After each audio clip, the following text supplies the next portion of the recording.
নিশ্চিত জান্নাতি। সব উলামায়ে কেরাম আতঙ্কিত হয়ে গেলেন, কেউ আমরা নিশ্চিত জান্নাতি বলতে পারলাম না, তুমি বললা তার দলিল দাও। 9 বছরের বালক বলে, দলিলটা আমি মন গড়া দিব না, আমার আল্লাহর কোরআনের আয়াত দিয়ে দলিল দিব। দাও দলিল। বাচ্চা বলে দলিল দাও।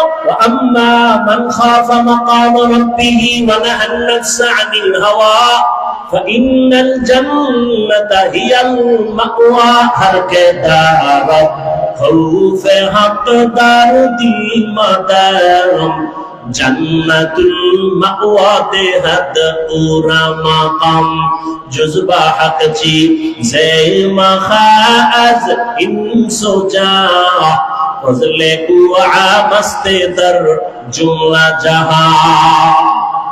9 বছরের বালক দেখে বলে, বাদশা যাহাবো না, আল্লাহর কোরআন দলিল।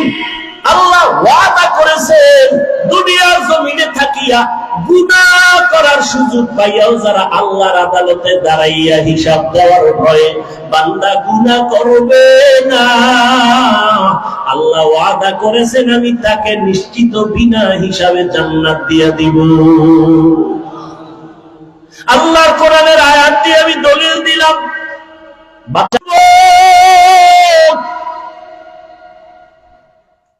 আল্লাহর ভয় অন্তরে জমা করো, দুনিয়াটা কিছুই না রে বাবা। আমি যে এতক্ষণ চিল্লাইয়া বয়ান করতেছি, একবারও